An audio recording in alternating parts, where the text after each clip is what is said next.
Minkä vuoksi valita meidät hoitamaan rekrytointiprosessia sinun puolesta?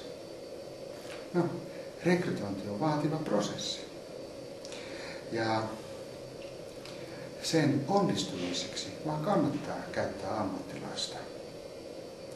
Kaikki yrittäjät ainakin tietää sen, kuinka uuden ihmisen työllistäminen, ottaminen töihin, on oikeasti aika iso riski.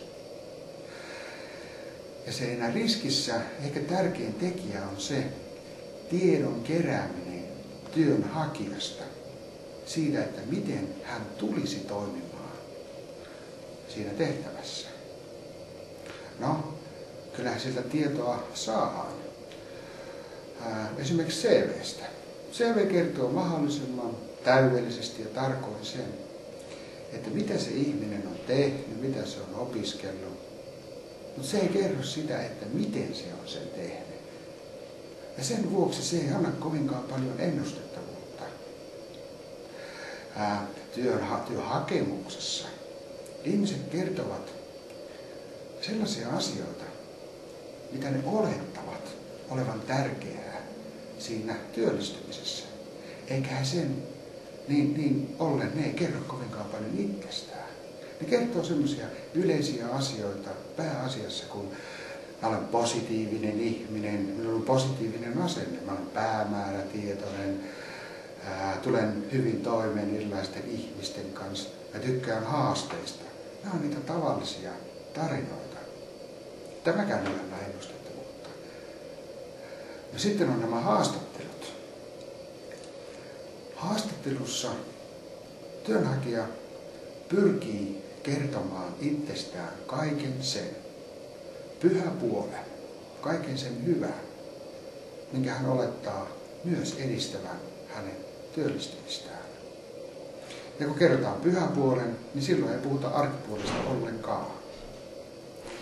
Minä en usko, että kukaan tekee tahallaan virheitä rekrytoinnissa, mutta sitä tapahtuu silloin tällöin. Ja ne on aika kalliita, ne virheet.